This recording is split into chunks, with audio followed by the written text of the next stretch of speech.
Tú eres nuestra fuerza. Tú eres nuestro poder, mi Dios. Todos a una sola voz, iglesia. Con gozo, con convicción.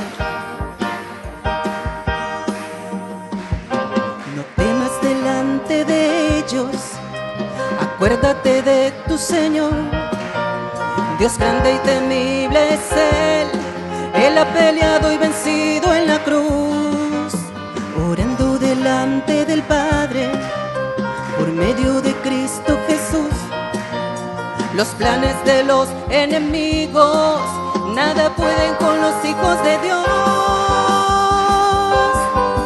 Te alabaré, oh Señor, porque contigo no temeré. Tú eres mi fuerza y mi canción. El débil fuerte será y el encendido a una dirá que tuya es la gloria y el poder. Te alabaré, oh Señor, porque contigo no temeré. Tú eres mi fuerza y mi canción. Amén, Señor. El débil fuerte será y el entendido a una dirá que tuya es la gloria y el poder. ¿Lo crees, iglesia?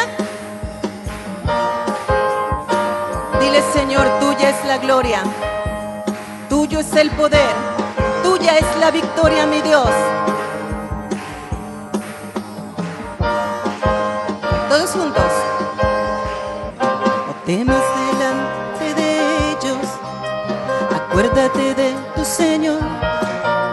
Dios grande y temible es Él, quien ha peleado y vencido en la cruz, orando delante del Padre por medio de Cristo Jesús.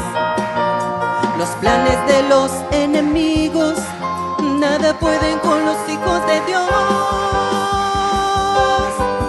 Te alabaré, oh Señor, porque contigo no temeré. Tú eres mi fuerza y mi canción. El débil fuerte será y el entendido a una dirá que tuya es la gloria y el poder. Te alabaré, oh Señor, porque contigo no temeré. Tú eres mi fuerza y mi canción. Amén, Señor. El débil fuerte será y el entendido a una dirá que tuya es la gloria y el poder. Que tuya es la gloria y el poder. Vamos, iglesia. Que tuya es la gloria y el poder. Todos juntos. Que tuya es la gloria y el poder.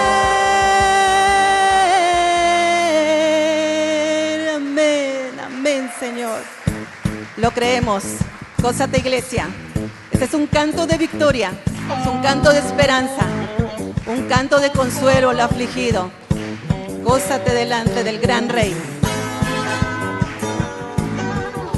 Con nuestro Dios derribaremos todas esas murallas que se han levantado en contra del conocimiento de su verdad.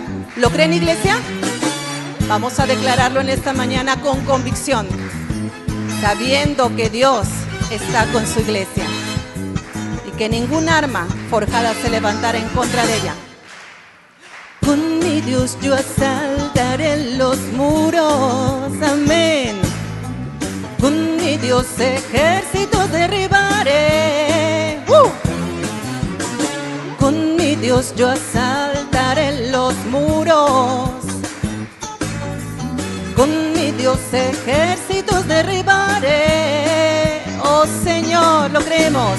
Y la diestra mis manos para la batalla.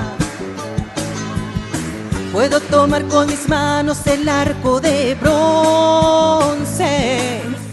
Él es escudo, la roca mía. Él es la fuerza de mi salvación. mi alto refugio, mi fortaleza. Él es mi libertador, amén, Señor. Con mi Dios yo asaltaré los muros,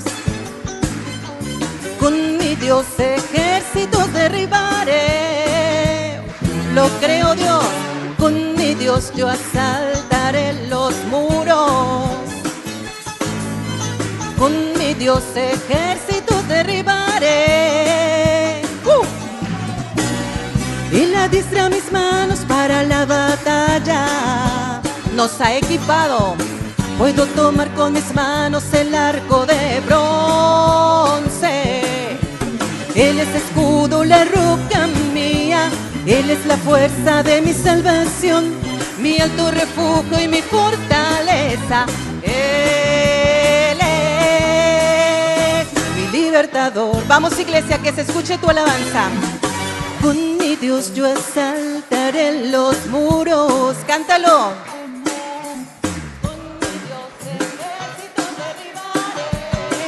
Amén, Señor.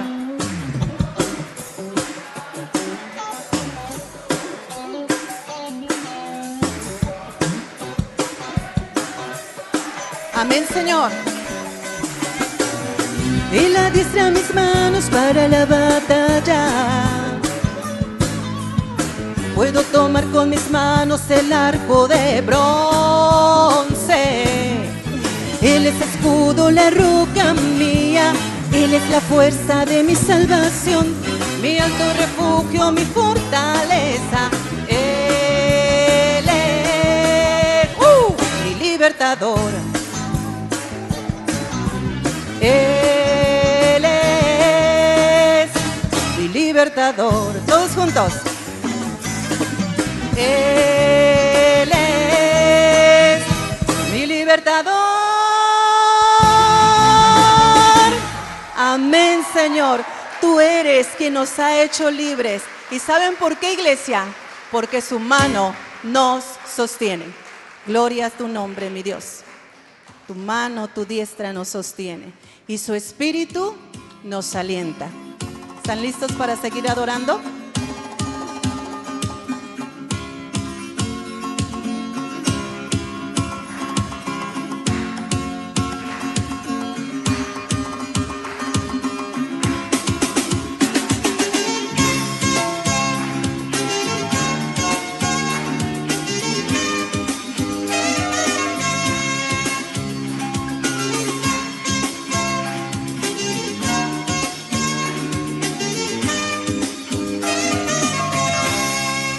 Mano me sostiene, tu espíritu me alienta, siempre en victoria tú me llevarás. Tu mano me sostiene, tu espíritu me alienta, siempre en victoria tú me llevarás. Vivo solo para Cristo y nadie más, solo en Jesús yo encontré la paz. Él me llena de su espíritu de amor, por siempre cantaré, soy más que vencedor.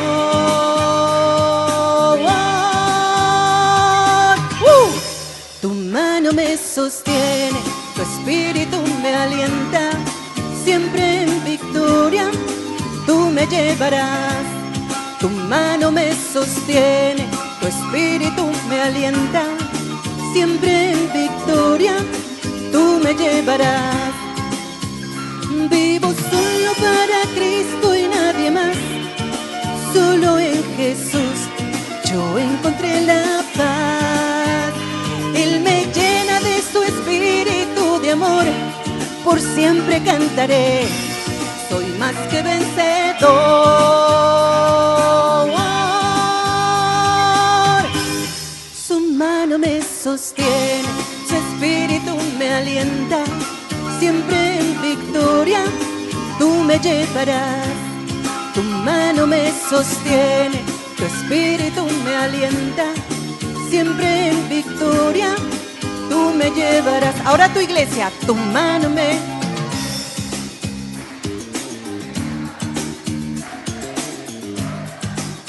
me llevarás.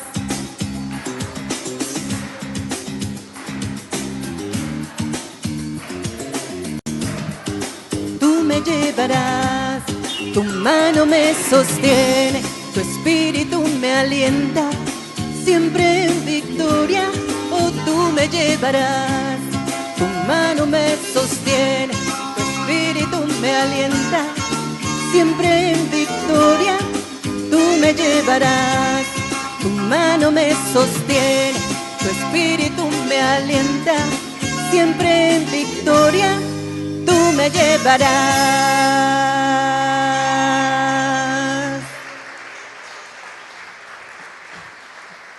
Toda la alabanza sea a ti, Señor. Porque si hemos podido permanecer en tus caminos, Señor, es porque no nos has soltado. Es porque no nos has dejado, Señor. Nos hemos caído, Padre, pero el justo, Señor, se levanta, porque tu diestra lo sostiene. Y hoy queremos hacer un compromiso delante de ti, Señor. No volveremos atrás, permaneceremos, seguiremos en tus caminos. Hoy dame una nueva idea, una nueva visión, que revolucione mi vida y rompa mi tradición. Hoy revélame tus misterios, tus verdades, Señor, que me desafíen y pongan a prueba mi amor. Ahora díselo tu iglesia con tu corazón.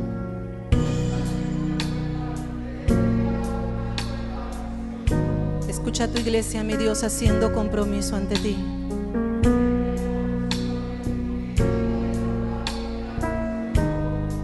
No queremos vivir igual, oh Dios.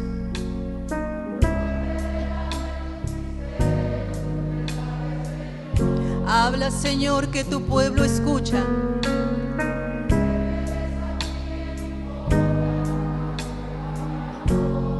Todos juntos, iglesia. Caminos y tus pensamientos,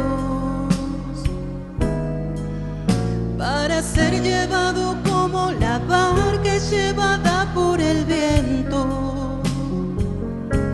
Nada ni nadie va a impedirme este recorrido, pues es mi pasión, es mi convicción y es mi destino.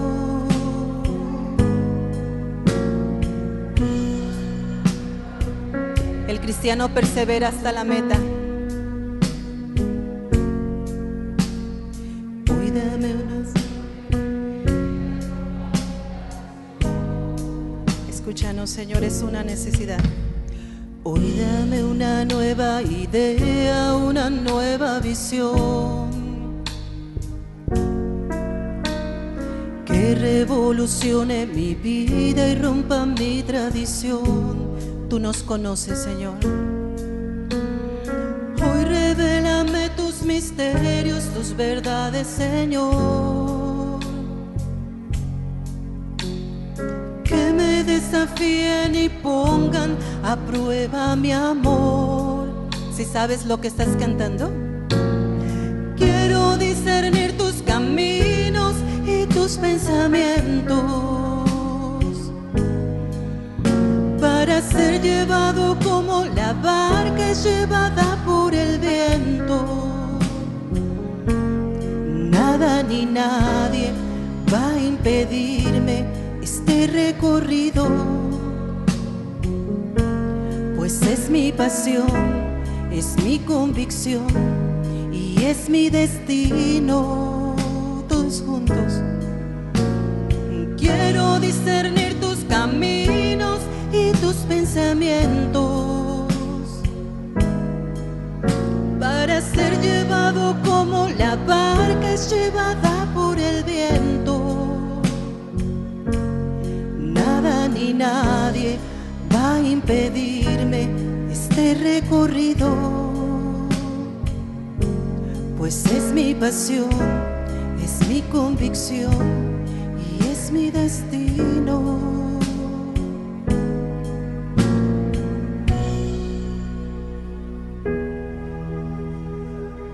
Oh mi Dios, nuestros corazones están desnudos delante de tu presencia. Y la única forma, iglesia, en que vamos a poder discernir los caminos de nuestro Dios es cuando le conozcamos, cuando meditemos en su ley de día y de noche.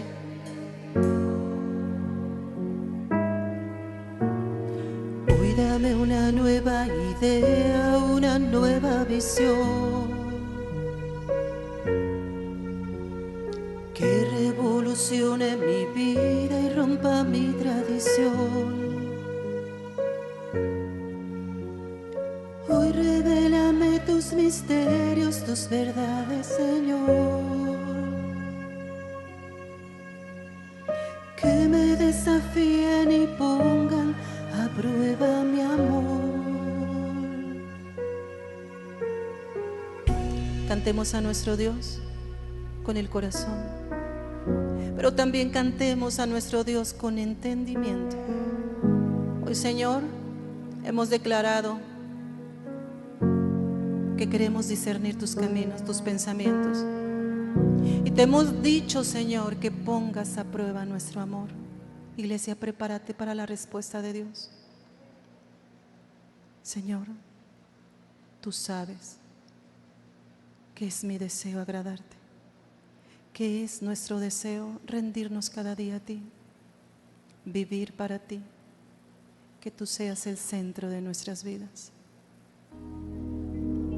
Y hoy, Señor, tu iglesia te quiere decir: con todas mis fuerzas, oh Dios, te alabaré, con todo mi corazón cantaré a ti. Mientras haya aliento en mi vida, Señor, por siempre te alabaré. Tú eres el motivo, tú eres el objeto de mi canto, Señor. Te amo, Dios. Este es mi deseo, honrarte a ti con todo mi ser. Te adoro a ti, solo a ti, Señor, con todas mis fuerzas. Te alabaré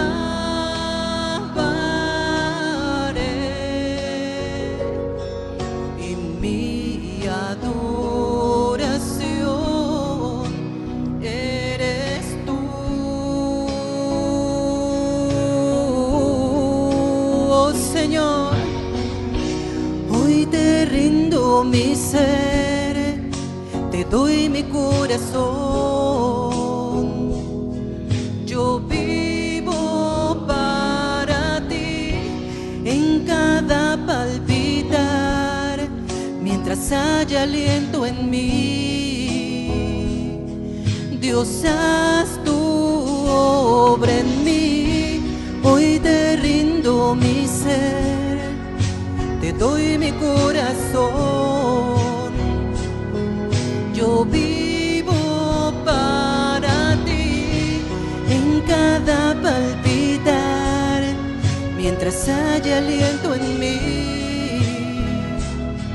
Dios, haz tu obra en mí.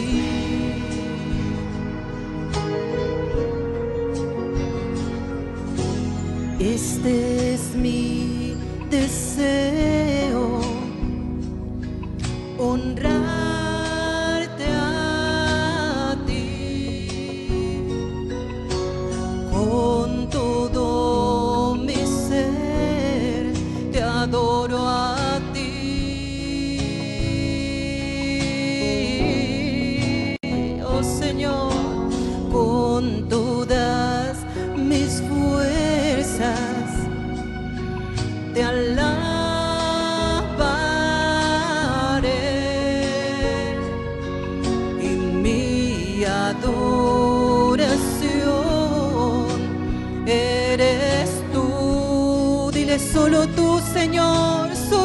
Señor. Hoy te rindo mi ser, te doy mi corazón. Yo vivo para ti en cada palpitar, mientras haya aliento en mí. Dios, haz tu obra en mí. Hoy te rindo mi ser, te doy mi corazón. Yo vivo para ti en cada palpitar, mientras haya aliento en mí. Dios, haz tu obra en mí, haz tu obra en mí.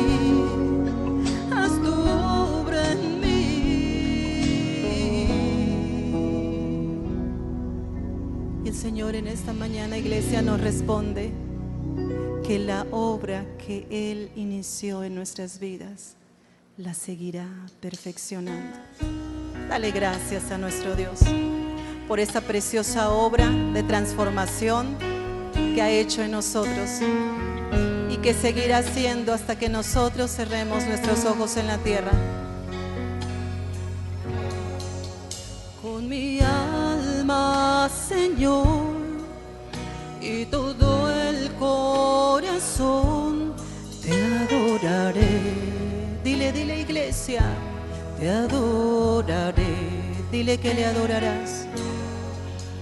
Con mi boca, Señor, y todo lo que soy te adoraré. Sí, mi Dios, te adoraré.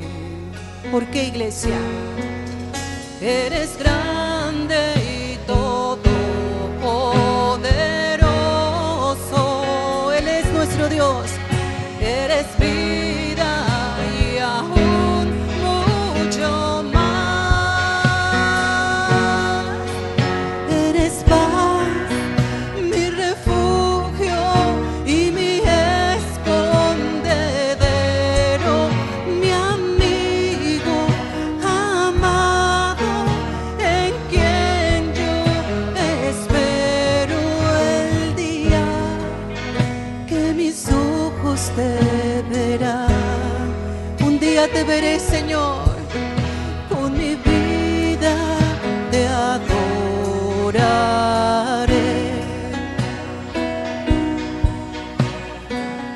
Imagínate ese momento cuando estemos en la presencia de nuestro Dios.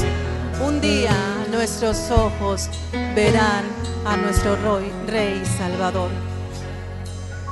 Con mi alma, Señor, y todo el corazón te adoraré. Sí, Señor, yo te adoraré, te adoraré.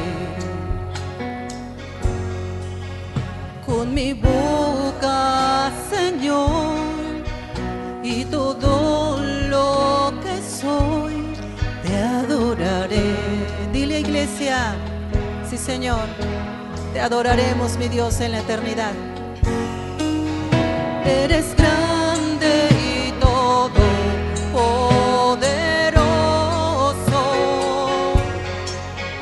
Eres vida y aún mucho más. Eres paz, mi refugio y mi escondedero, mi amigo amado, en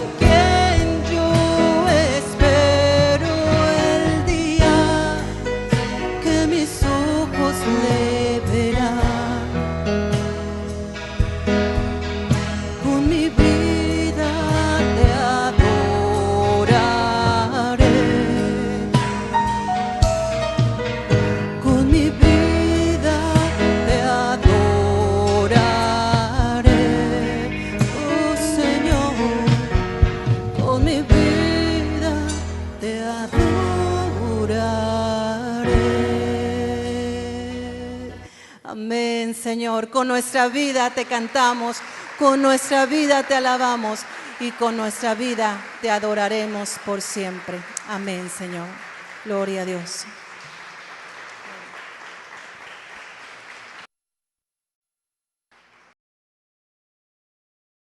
Vamos a continuar, hermanos. Estamos en el estudio de la epístola del apóstol Pablo a la iglesia en Tesalónica. Nosotros estamos ahorita ya en el capítulo 5. Si pueden abrir su Biblia, ya cuando estén ahí me dicen amén. Muy bien. Nosotros vamos a estudiar en esta mañana del capítulo 5 solamente 2 versículos. Yo lo voy a leer. Primera de Tesalonicenses, capítulo 5, versículo 12 y 13. Os rogamos, hermanos, que reconozcáis a los que trabajan entre vosotros y os presiden en el Señor y os amonestan, y que los tengáis en mucha estima y amor por causa de su obra. Tened paz entre vosotros. Amén. Acompáñenme, hermanos, vamos a hacer una oración por estos versos. Vamos a pedirle al Señor la guía de su Espíritu Santo. Si ahí en su lugar pueden inclinar su rostro y me acompañan. Amado Señor, en el nombre de Jesús estamos en esta mañana reunidos en tu nombre, Señor. Queremos acercarnos al trono de tu gracia en esta mañana para pedirte, Señor, que nos ayudes a que estas porciones, Señor, que vamos a estudiar en este día sean bendición para nosotros, Señor. Tú conoces, Señor, nuestras necesidades espirituales, nuestras necesidades emocionales, Señor, y nuestras necesidades físicas. Pero esta mañana, Señor, estamos aquí porque necesitamos de ti, Señor. Es nuestra necesidad espiritual. Necesitamos de tu presencia en nuestras vidas, Señor, porque sin ella no podemos hacer nada, Señor, como dice tu palabra. Que fuera de ti, Señor, no podemos hacer nada. Por eso es que esta mañana queremos reconocerte a ti, Señor, como el motivo y el motor por el cual estamos en esta mañana reunidos. Y queremos pedirte que nos inundes, Señor, por medio de tu Espíritu Santo, Señor, que nos sumerjas en ese río, Señor, para que podamos salir, Señor, empapados de ti, empapados de tu palabra, Señor, y cantando tus salmos, Señor, con gozo en nuestro corazón. Te lo rogamos, Señor, y clamamos delante de ti en el nombre hermoso de Jesucristo. Amén. Muy bien, hermanos. A partir de este momento de la carta, ya estamos en el versículo 12, el apóstol Pablo ya está entrando en la etapa final de esta primera epístola a los tesalonicenses. Lo que podemos encontrar ahorita es, el apóstol Pablo tiene algo importante que tratar con la iglesia en Tesalónica. Vimos a lo largo de todos los episodios, desde el capítulo 1 hasta este momento, que esta iglesia se caracterizó porque recibió el evangelio en el momento en que lo escuchó. Ellos, como dice en el capítulo 1, en el verso 3, cuando Pablo les escribe las líneas, él reconoce la obra de su fe y el trabajo de su amor y la constancia en la esperanza en Jesucristo. Y lo que les está diciendo a los tesalonicenses es que la fe requiere trabajo. Ellos escucharon el evangelio, pero no era para que nada más se quedaran en esa etapa, sino que trabajaran. Y eso es lo que el apóstol Pablo les reconoce a los tesalonicenses. El apóstol Pablo les dice algo como esto: hermanos, tanto en Macedonia y en Acaya, en esas ciudades y en otras ciudades, se escucha que ustedes están haciendo la labor de evangelistas, ustedes están predicando. Prácticamente Pablo ya no tenía que estar haciendo ese trabajo, porque los tesalonicenses lo estaban haciendo bien y muy bien. Y esto fue porque ellos reciben el evangelio, pero el evangelio generó en ellos algo en sus vidas. Porque para que Pablo les diga esto a los tesalonicenses es porque algo había ocurrido. Y Y lo que hemos estudiado a lo largo de la carta es que esta iglesia se levanta en una ciudad que estaba inmersa en el pecado también. Era una ciudad que estaba hundida en la idolatría. Y lo dice Pablo, que ellos y en otras ciudades escuchan cómo ellos se volvieron de los ídolos al Dios vivo. Entonces, lo que ocurre, la pregunta es, ¿qué fue lo que les ocurrió a ellos? El evangelio genera, hermanos, en la vida del creyente un impacto. Eso es lo que tiene que producir en nosotros. ¿Para qué? Para que tenga un efecto como el que se dio en la iglesia en Tesalónica, que los tesalonicenses lo empezaron a hacer, pero no porque ellos tuvieran que ser enviados. Ellos estaban haciendo esa labor de evangelistas, pero no por instrucciones, sino porque ellos lo querían. Ellos querían que las personas supieran lo antes posible de Jesucristo. Y a lo largo del episodio del versículo 5, el apóstol Pablo les dice a los tesalonicenses que ellos no estén preocupados. ¿Por qué? Porque posiblemente ellos ya esperaban que en cualquier momento el Señor regresara. Por eso les dice que el Señor iba a venir como ladrón en la noche, para que en vez de estar atentos a ese acontecimiento, se mantuvieran sobrios, velando y orando.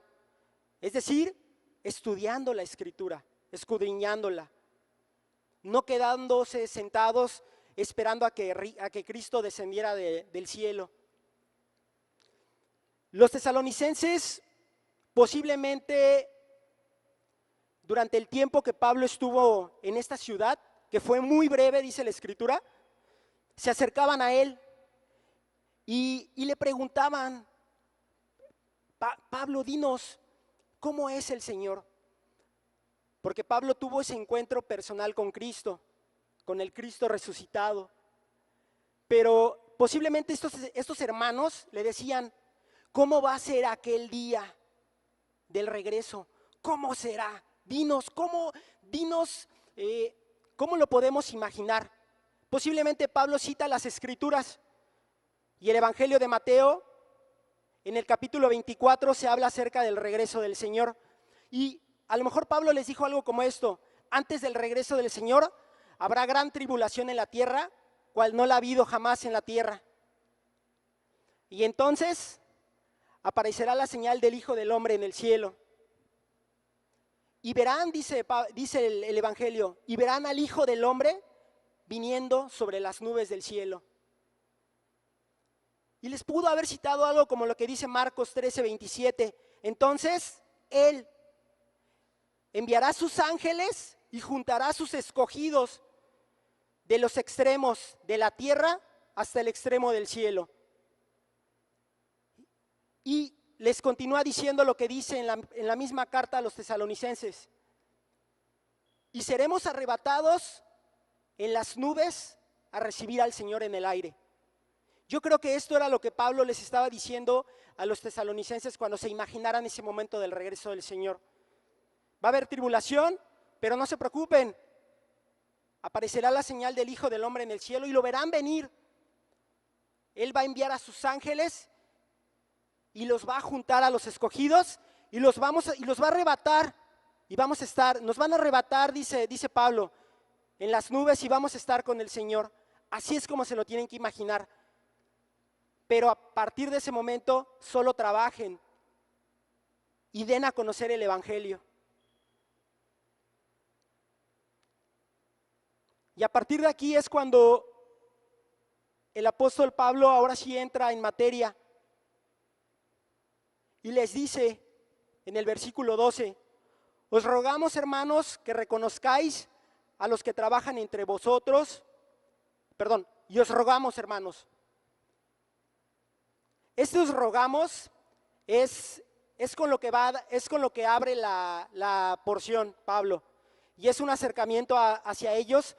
No es una amonestación, no es ningún jalón de orejas, no les está diciendo, a ver, lo están haciendo mal, no, sino que es una forma de animarlos, es una forma con la que Él les dice, hermanos, lo han estado haciendo bien, pero aún hay puntos que hay que tratar. La iglesia tiene que escuchar atentamente lo que vamos a estudiar.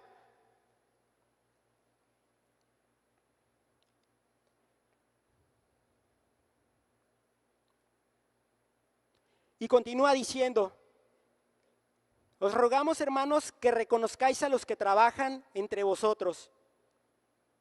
El apóstol Pablo, vimos en esta porción, en esta carta, que levanta la iglesia, pero no se puede quedar. Los mismos judíos que no estaban de acuerdo con la predicación del evangelio, hicieron todo lo posible hasta que lograron expulsarlo. Y Pablo reconoce y dice, esto es obra del enemigo, esto es obra del maligno, quien ha estado sembrando la duda, quien ha estado sembrando la cizaña en el corazón, para que el evangelio no tenga ningún efecto.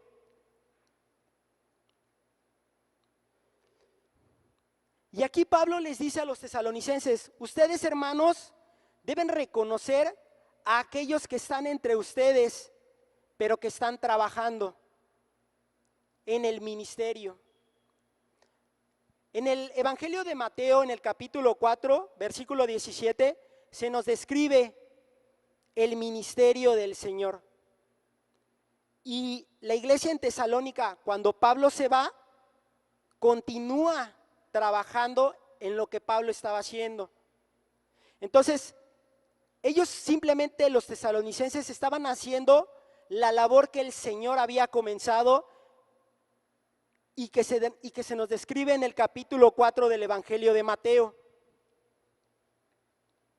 Dice el Evangelio de Mateo, desde entonces comenzó Jesús a predicar y a decir, arrepentíos porque el reino de los cielos se ha acercado. Eso era lo que decía Cristo. Sin embargo, Cristo es muerto y resucita, pero ahí no terminó el ministerio, sino que el ministerio continuó. Pero ya no lo iba a poder hacer el Señor físicamente. Entonces, le delegó este trabajo a la iglesia. ¿A través de quién? A través de los discípulos, a través de los apóstoles. El libro de Efesios, en el capítulo 4, en el verso 11 y 12, nos dice que Él, Cristo, constituyó a unos apóstoles, a otros profetas, a otros evangelistas, a otros pastores y maestros, a fin de perfeccionar a los santos para la obra del ministerio, para la edificación del cuerpo de Cristo. Entonces era lo que Pablo les estaba diciendo a los tesalonicenses. A ver, lo están haciendo bien, pero está haciendo falta algo. Está haciendo falta una organización en cuanto a su liderazgo, a reconocer a los que están haciendo la labor del ministerio, reconocer a los que están trabajando por la obra. Y este reconocer, hermanos, no habla de un reconocer de manera física, o sea, yo ubico a tal persona, a tal hermano, no. Habla de un reconocer el valor de estas personas, de estos hermanos, de estos líderes. Aquí en la congregación nosotros tenemos líderes, pastores y maestros. Entonces nosotros como rebaño estamos llamados a reconocer, estamos llamados, lo dice Pablo, a reconocer el valor del trabajo que ellos están haciendo, porque ellos están atendiendo situaciones de nuestra vida espiritual que tienen que ver con problemas de los temas inmateriales del alma. Entonces de pronto dices, oye, ¿sabes qué? Tengo un problema en lo natural, ¿no? Pues tú vas y le pides a un amigo, a una amiga en tu misma familia y te ayudan. Pero en el caso de la parte espiritual, es la iglesia y son los líderes quienes están atendiendo esa parte. Entonces eso es lo que Pablo les está diciendo. Ustedes, hermanos, tienen que reconocer ese esfuerzo y ese trabajo que están haciendo estos hermanos, y que lo describe la misma carta a los tesalonicenses, cuando Pablo les dice: acordándonos sin cesar delante de Dios y Padre nuestro de la obra de vuestra fe, del trabajo de vuestro amor y de vuestra constancia en la esperanza en nuestro Señor Jesucristo. Entonces, la pregunta es: ¿qué trabajo es lo que hacen estos hermanos, estos líderes y ancianos y pastores y maestros? Evangelizan. El trabajo de ellos es evangelizar. ¿Y evangelizar a quiénes? A los que no conocen a Jesús, a los perdidos. Y otro trabajo que tienen es madurar a los salvos.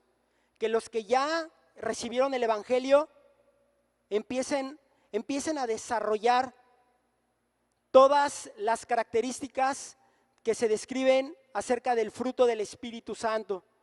Ese fruto lo tenemos que empezar a desarrollar. Y ese es el trabajo que tienen que hacer los ministros. Por eso Pablo les dice, tienen que reconocerlos. Ustedes tienen hombres que Dios ha designado y que están haciendo un trabajo, y que ese trabajo es una carga espiritual, porque ellos van a dar cuenta a Dios. Van a darle cuentas al Señor acerca de nosotros.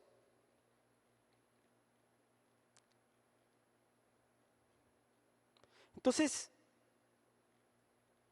Pablo les dice en el capítulo 2, yo ya no voy a poder estar con ustedes, pero quiero que sepan algo. Ustedes son mi esperanza, tesalonicenses. Ustedes son mi gozo. Ustedes son mi corona. Cuando yo, Pablo, llegue a la presencia del Señor, yo me voy a gozar porque los voy a ver a ustedes. Ese era el gozo de Pablo. Eso era lo que Pablo les quería transmitir a los tesalonicenses. Con esas palabras, Pablo los consolaba. Los tesalonicenses habían perdido a un amigo, habían perdido a un hermano, habían perdido a un ministro. Pablo ya no iba a regresar. ¿Cuándo lo iban a volver a ver? Cuando seamos llamados, posiblemente, delante de la presencia del Señor. Hasta ese momento. Entonces, Pablo les dice, anímense, manténganse firmes, porque yo me siento feliz de escuchar cómo ustedes caminan en el Evangelio, cómo se mantienen en esa fe en Jesucristo. Y así se los dijo, me gozo, ustedes son mi gozo, ustedes son mi corona de jactancia delante de la presencia del Señor. Y eso es lo que hacen los ministros con nosotros. Ellos se gozan cuando nosotros crecemos espiritualmente, cuando nosotros maduramos, cuando nosotros damos pasos de fe en medio de una tribulación, en medio de una dificultad. Ellos nos guían, ellos nos ayudan, ellos trabajan y ellos oran por nosotros, intercediendo delante de Dios. Intercediendo delante de Dios. ¿Se imaginan qué maravilloso? De pronto tú no tienes palabras que decirle al Señor porque estás en una pena, en un dolor. Pero puedes saber que tienes un hermano, un líder, un anciano, un pastor, que cuando tú descargas tu problema, Él intercede. Él va delante del Señor y ora por ti, ora por mí. Y nosotros a veces, ¿qué hacemos? No reconocemos el esfuerzo que ellos hacen, porque no es por uno. ¿Cuántas sillas hay en este lugar, en este momento? Eso es lo que Pablo les está diciendo. Pablo al inicio de la carta dice que ellos, los tesalonicenses, sabían las aflicciones por las que ellos habían pasado. Pablo, Silas, Timoteo, antes de llegar a Tesalónica, la persecución. Y aún así Pablo se daba tiempo. Pablo estaba afligido, pero aún así, en medio del dolor, trabajaba. En medio de ese dolor, de esa pena que sentía por los ausentes, muertos por la persecución, él trabajaba. Porque él era un ser humano de carne y hueso, lleno del Espíritu Santo, sí, por la gracia de Dios, pero un ser humano al fin, de carne y hueso, como nosotros.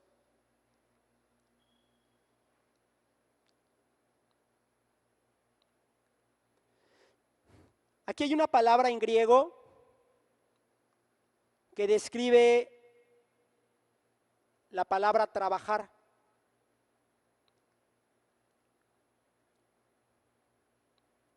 Y tiene como significado, hermanos,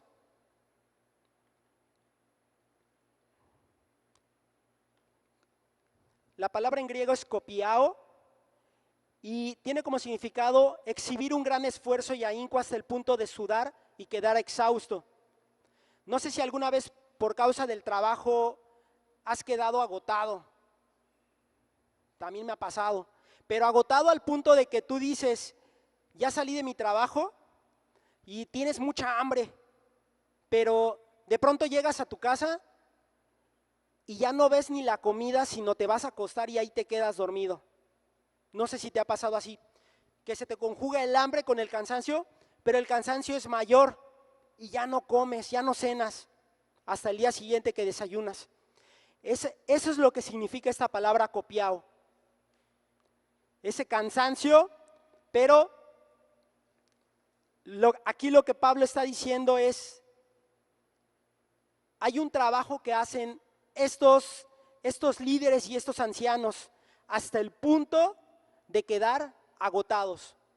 Cuando se tratan de temas espirituales, son temas que agotan de manera espiritual y eso se refleja en nuestro cuerpo físico. Todo lo que tenga que ver con el tema espiritual, cuando sea una intercesión, siempre va a dejar en nuestro cuerpo físico un agotamiento. Y es lo que Pablo les dice. Ustedes a lo mejor no saben exactamente cuál es el trabajo de esos líderes, pero hasta ese grado llega. No nada más llegan, se sientan, escuchan a la persona como el médico y listo. No. Toman nota y empiezan a pensar, piden la guía del Espíritu Santo, hablan con el Señor les revela y les dice hay que hacer esto. Y ellos quedan cansados, dice Pablo. Y también este cansancio se debe, hermanos, a que nosotros como rebaño, como hermanos, a veces no nos disponemos, a veces estamos endurecidos. El Señor quiere tratar con cada uno de nosotros algo, en algún área de nuestra vida, en tu matrimonio, en tu familia, en tu casa, con tus hijos, en tu trabajo. Y de pronto lo sabes que hay algo que hay que tratar, pero te resistes a ser tratado. Y mientras pongas esa resistencia, el Señor no va a poder obrar. Lo único que estamos haciendo es impidiendo o retrasando al Señor para que lo que está haciendo en nosotros tenga ese efecto.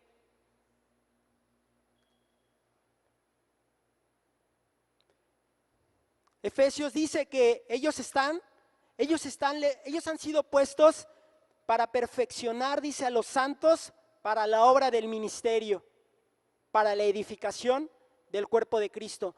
Hoy esta mañana llévate eso, llévate esto que estamos escuchando. Nosotros estamos llamados a responder delante de la presencia del Señor. No solamente el pastor, el anciano, no. también como padres, todos estamos llamados a responder delante de la presencia del Señor por lo que hayamos hecho con aquellos que el Señor nos prestó. Tu familia, tienes esa responsabilidad también, así lo tienes que ver. Continúa diciendo el apóstol Pablo: os rogamos, hermanos, que reconozcáis a los que trabajan entre vosotros y os presiden en el Señor. Esta palabra presidir proviene del griego proistemi, que significa pararse ante, pero aquí habla de alguien que lidera, pero con autoridad. Un ejemplo de ello lo vemos en la epístola del apóstol Pablo a los Gálatas.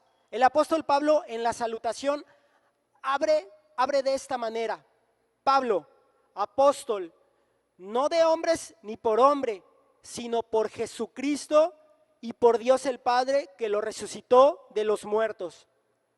Es a lo que se refiere esta palabra de presidir, con esa autoridad, pero es una autoridad espiritual. Entonces a lo mejor te va a surgir la duda: pero estamos hablando de ellos, los discípulos, los que caminaron con Jesucristo, y los nuevos, o sea, los que están después de los apóstoles, y después de los apóstoles, y después, 2000 años después. ¿Qué con ellos entonces? A lo mejor va a surgir la duda, pero ellos no tienen la autoridad entonces. Dice el libro de Hechos 14:23, y constituyeron ancianos en cada iglesia, y habiendo orado con ayunos, los encomendaron al Señor en quien habían creído. Ahí está la respuesta, que esa autoridad es conferida.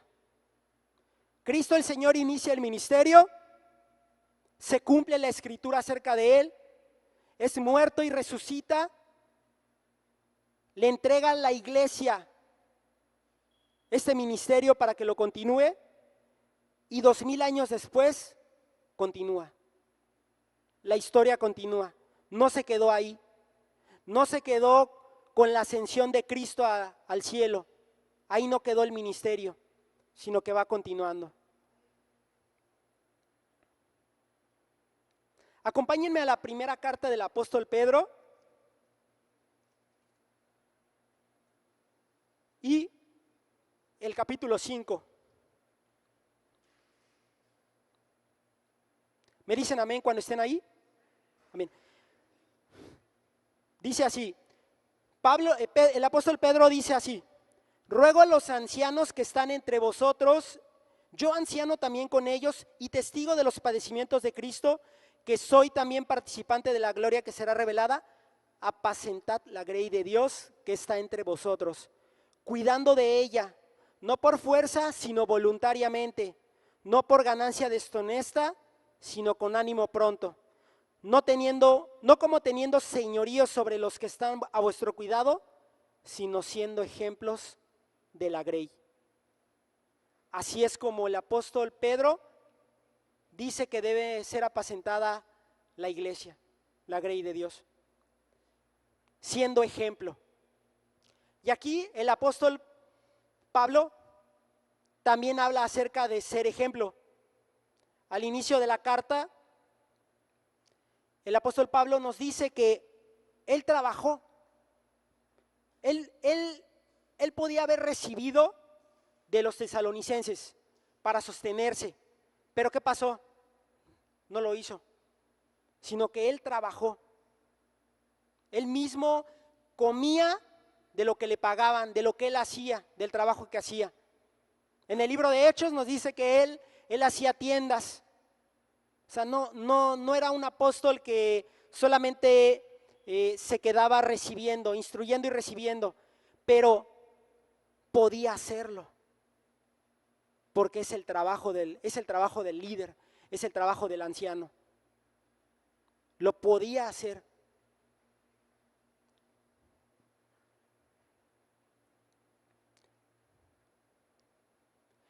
Y aquí cuando el apóstol Pedro habla acerca de apacentar a la grey de Dios, de liderar a la grey de Dios, de dirigir a la grey de Dios es decir, a los que os presiden en el Señor, dirigir con autoridad espiritual.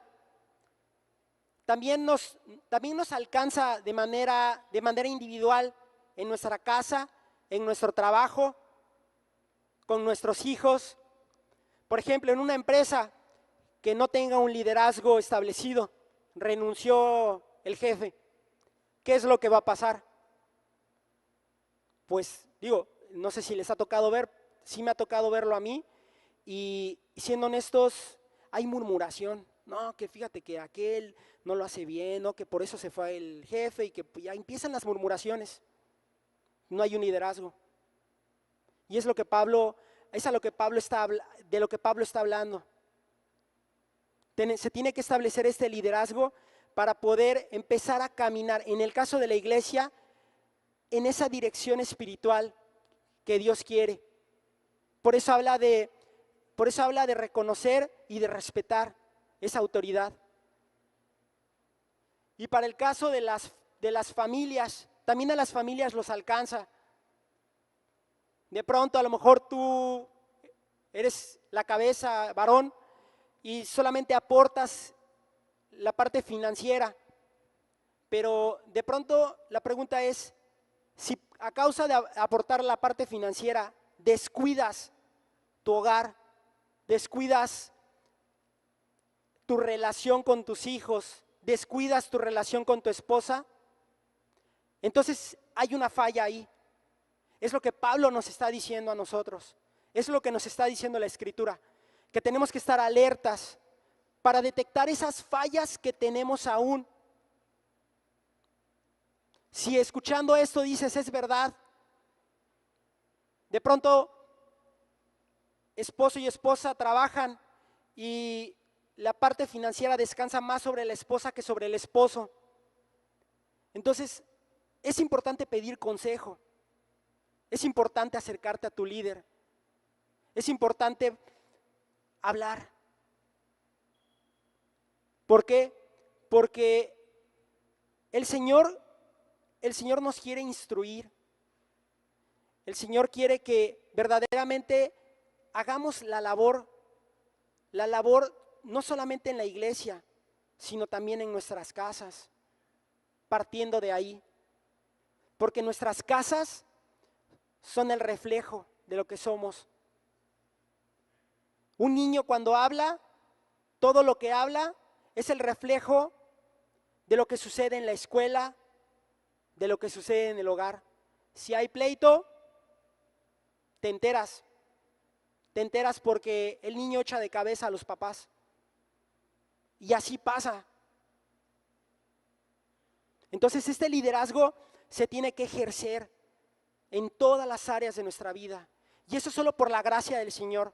Eso solamente yendo delante de la presencia del Señor y pidiéndoselo a Él, de rodillas, llorando también, suplicándole.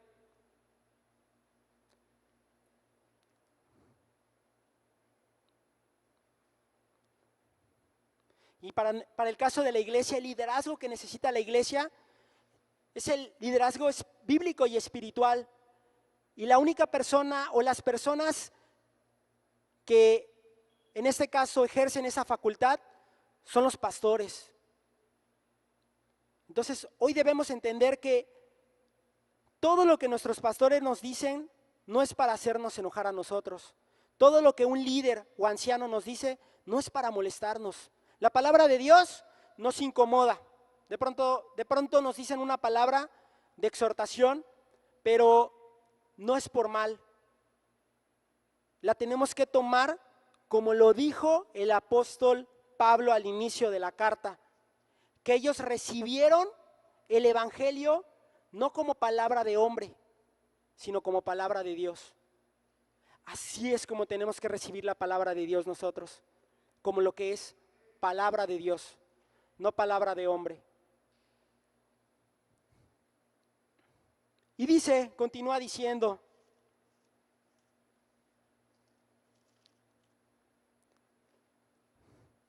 que reconozcáis a los que trabajan entre vosotros y os presiden en el Señor y os amonestan. Y aquí este amonestar proviene de una palabra griega que se lee como nouteteo y su significado es amonestar. Pero este amonestar tiene algunas variantes que sí tienen que ver con la amonestación o corrección, pero que también tienen que ver con animar o consolar. Y tienen que ver también con instruir. Esas son solamente algunas variantes. Muchas veces a nosotros no nos gusta que nos amonesten. La verdad, preferimos, si nos van a exhortar, pues preferimos no comentar nada.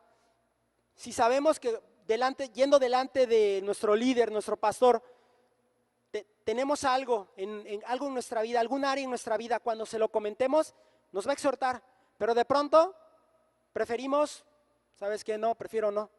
Es como la inyección.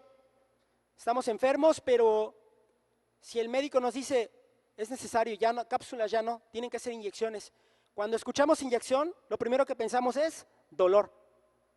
¿Y qué pasa? Si es dolor, paso, no quiero. No quiero. Y ahí permanecemos,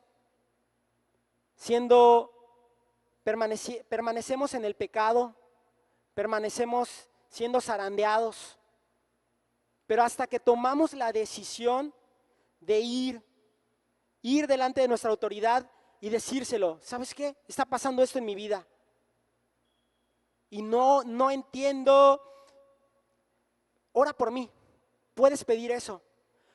De pronto a lo mejor dices, he pecado, necesito que alguien ore por mí delante de Dios, delante de su presencia, que interceda para que el Señor me perdone, para que perdone mi pecado y quite mi culpa. Porque esa culpa nos condena. Y si nos condena, guardamos silencio. ¿Por qué? Porque no queremos ser señalados. Entonces, eso es lo que les dice el apóstol Pablo. Esos líderes tienen que ejercer esa labor de amonestar, de corregir, de disciplinar. Pero también tienen que ejercer la labor de animar y consolar. Y consuelan con una palabra, consuelan dándonos aliento, porque la palabra sí exhorta, pero también consuela. Entonces es como la misma inyección.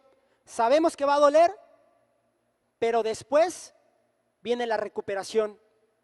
Después te empiezas a sentir bien, cuando ya te liberas de eso. Después de haber cargado no sé cuántos años, algo en tu corazón. Y la palabra de Dios, como con la inyección, lo que contrarresta en nosotros es el poder del pecado. Porque el pecado tiene poder, hermanos. Tenemos que ser conscientes de ellos, que tenemos un cuerpo pecaminoso, una naturaleza caída. Si por la gracia de Dios hemos nacido de nuevo y hemos recibido el Espíritu Santo en el bautismo, cada día tenemos que ir y llenarnos del Espíritu de Dios. Ir y sumergirnos en ese río, en el río de Dios. ¿Por qué? Porque eso es la llenura. Una camisa la lavas y la lavas y la lavas y la lavas, ¿qué le va a pasar? Se destiñe. Y lo mismo nos pasa a nosotros cuando estamos en el mundo. ¿Por qué? Si estamos en un área donde nadie busca de Jesús, esos pecados se nos pegan a nosotros. Entonces cada día tenemos que ir delante de la presencia del Señor y sumergirnos al grado de que cuando salgamos como fuego, rojos. Y estemos listos para continuar el día siguiente y así cada día. Ir, Señor, hoy te necesito más que ayer. Si ayer te necesitaba mucho, hoy te necesito más. Y mañana más todavía, pero sin límite.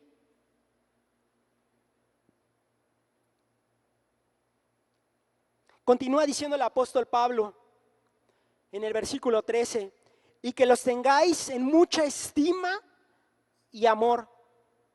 Y aquí cuando habla de estima, esta palabra mucha habla de algo que no tiene un límite. Por ejemplo, del suelo al techo, ahí hay un límite.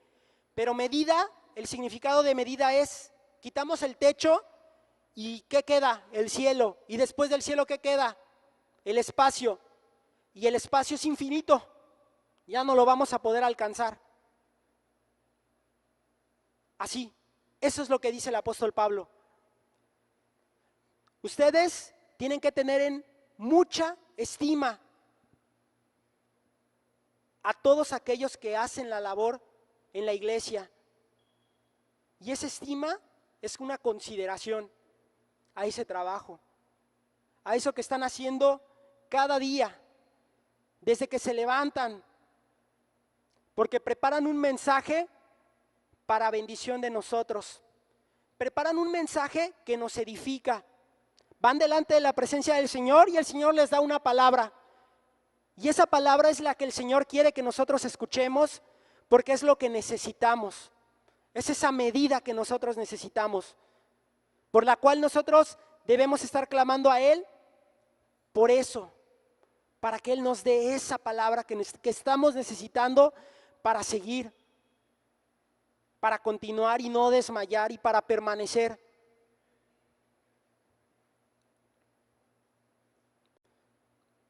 Y amor, el apóstol Pablo aquí toca el amor como algo importante, y el amor, y este tipo de amor del que se refiere, no es el amor, es uno de los amores que conocemos o del cual hemos escuchado, y es el amor ágape. Y ese amor ágape no lo podemos nosotros producir, sino que Dios es quien lo produce en nosotros por medio de Jesucristo. Un no creyente no puede tener amor ágape, no lo puede producir, solamente un creyente, porque este amor es un amor que da, es un amor desinteresado, y Cristo amó así a la iglesia, tanto que Él se entregó por ella. Eso es lo que el apóstol Pablo les dice. Ustedes se tienen que entregar, se tienen que deshacer. Quienes tienen una mascota, un perro, créanme, si no les dan de comer en todo el día, cuando lleguen a la casa, ellos se les van a deshacer en las manos. Ellos no les van a esperar con enojo ni ladrando, sino que en las manos se les van a deshacer. Y eso porque nosotros podemos reconocer que en nosotros hay esas áreas de nuestra vida en las que reaccionamos con enojo. Nuestro temperamento es así. Por eso necesitamos que Dios esculpa en nosotros el carácter de Jesús y podamos dar el fruto del Espíritu: amor, gozo, paz, paciencia. Y podamos reflejarlo, no solamente en la congregación, sino también allá afuera.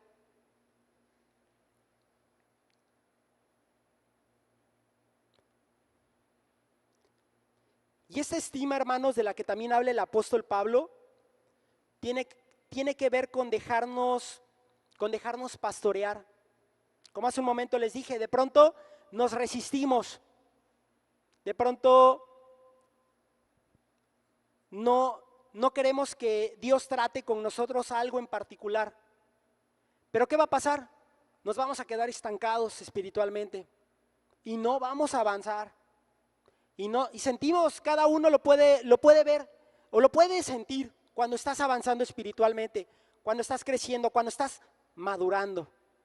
Lo puedes sentir. Hay situaciones que se presentan en tu vida, reaccionas conforme te dice el Espíritu Santo. Estás dando pasos de fe, estás madurando. Pero hay ocasiones en las que no. Y ahí estás luchando con algo y no lo quieres soltar. Y el Señor, lo único que estamos haciendo es retrasar la obra del Señor en nuestra vida. Lo retrasamos al Señor. Y eso no le va a ayudar al Señor. Necesitamos nosotros participar. Necesitamos nosotros disponernos. A lo mejor ya estamos sirviendo y somos inconstantes. No estamos ayudando al Señor para hacer bendición. No estamos ayudando. Podemos tener a lo mejor mucha palabra, mucho conocimiento, pero si no baja el corazón, ahí se queda. No sirve de nada. No sirve de nada. Tenemos que rogarle al Señor que su palabra verdaderamente pueda ser viva en nosotros, que podamos ser vivificados cada día, hermanos. No solamente hoy que recibimos la palabra, sino mañana buscar otra porción y pasado y así cada día.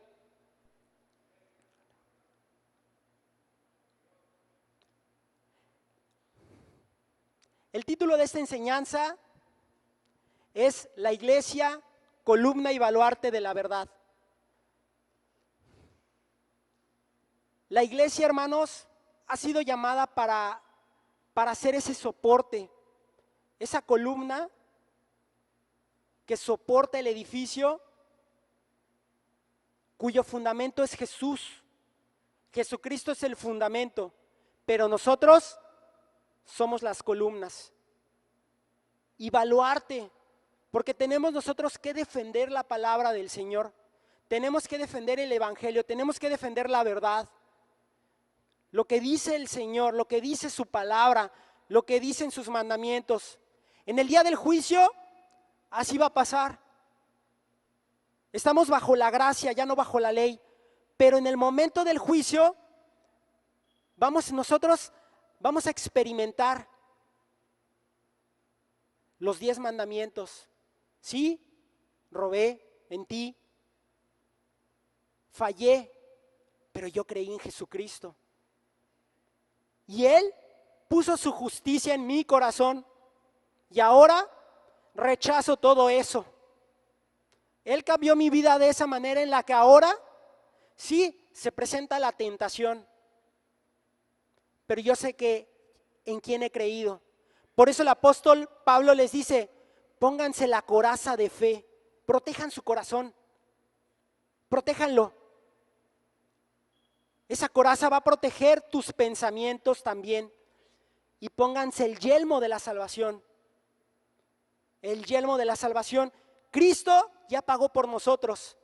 Y cuando venga el tentador a tentar, tú vas a poder defenderte. Porque tú vas a decir, Cristo ya pagó por mí. Y yo estoy crucificado con Él. Y ahora estoy sentado en los lugares celestiales con Cristo. Así dice su palabra. Y así lo tenemos que creer.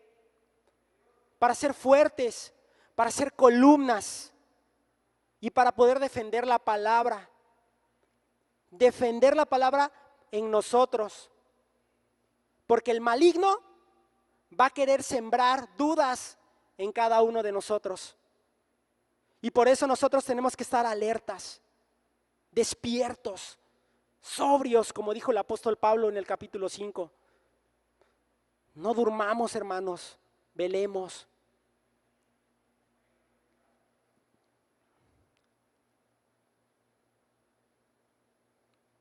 Y cierra el apóstol Pablo diciendo, tened paz entre vosotros. Y este tened paz tiene que ver con la obediencia del rebaño hacia los pastores, del rebaño hacia los líderes.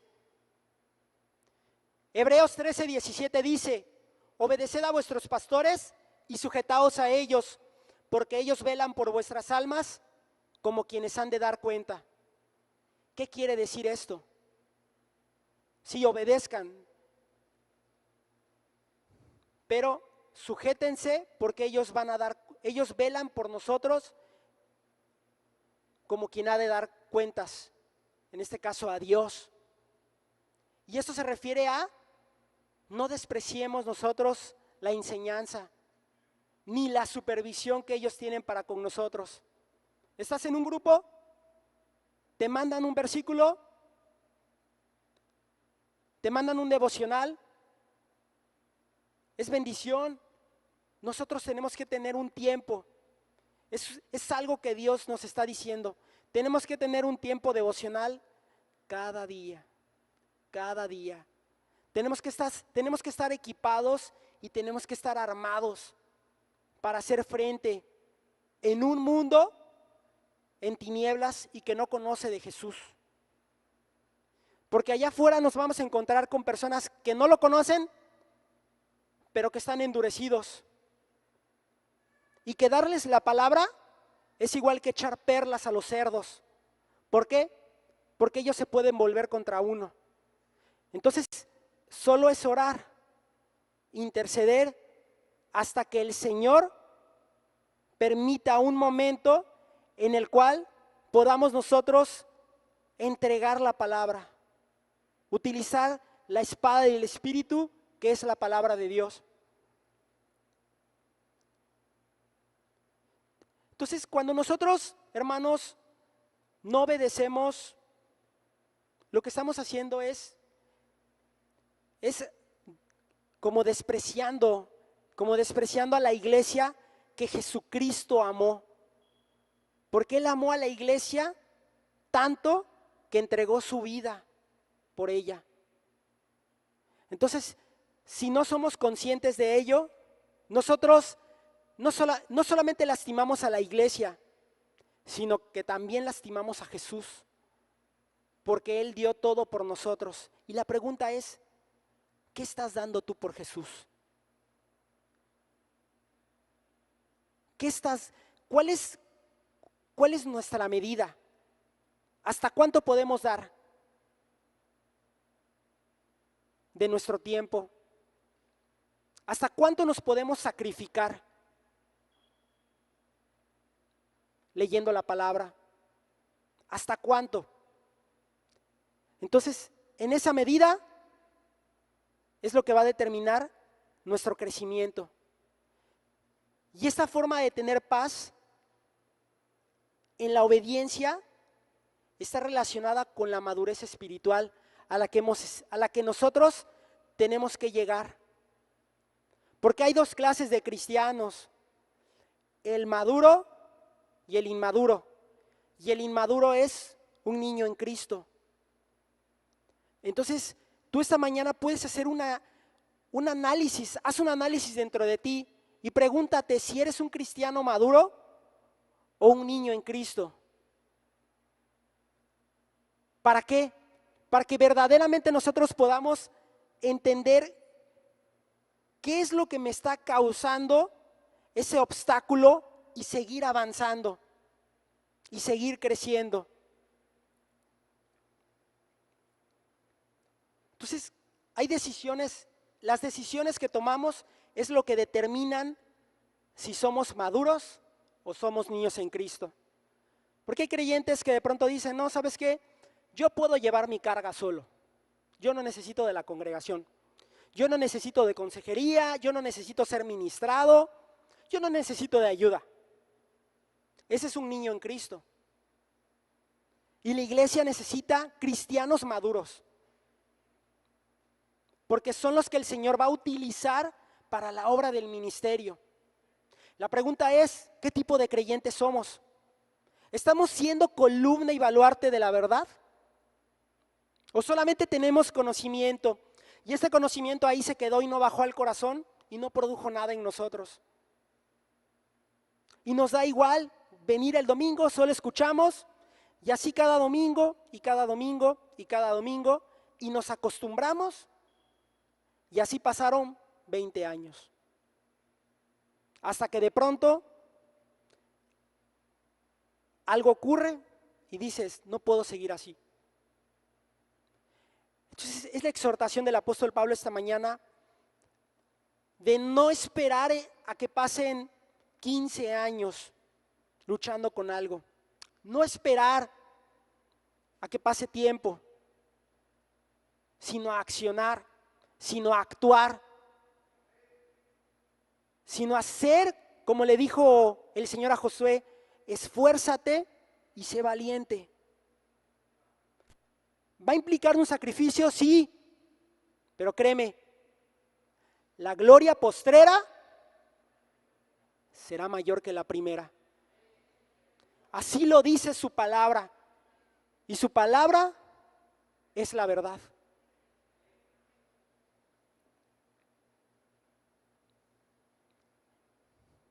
Y cierro con esto. Las Escrituras nos enseñan que Jesús el Señor empezó el ministerio aquí y no lo comenzó solo, hermanos. Él tuvo cercanos 12 discípulos. Había más seguidores, sí, a los cuales mandó, pero los cercanos eran 12, a los cuales instruyó, a los cuales preparó. Y eso nos dice a nosotros que para poder alcanzar esa madurez espiritual, nosotros necesitamos rodearnos de esas personas que no solamente nos dicen que hay que seguir a Jesús, sino a las cuales les podemos decir, enséñame, ayúdame para saber cómo seguir a Jesucristo. Yo lo quiero seguir, pero soy inmaduro, no sé cómo. Es acercarte y decirlo. No se trata de demostrar quién sabe más, quién tiene mayor conocimiento o quién tiene mayor unción. No, estamos en el mismo ejército y todos vamos hacia la eternidad. Todos anhelamos ese momento que anhelaba la iglesia en Tesalónica, el regreso de Jesús, y a la cual el apóstol Pablo les dice, ustedes tengan calma, anhelan ver al Señor, lo van a ver, y allá los voy a ver yo, porque ustedes son ese gozo que yo tengo y esa corona de jactancia delante de la presencia del Señor. Verlos allá. Dolor causa cuando se va un ser querido y no creyó en Jesús. ¿Por qué? Porque si no creyó en Jesús, nunca lo volveríamos a ver. Jamás. Pero si creyó en Jesús, la gloria sea al Señor. Amén. Vamos a ponernos de pie, hermanos, vamos a terminar la reunión.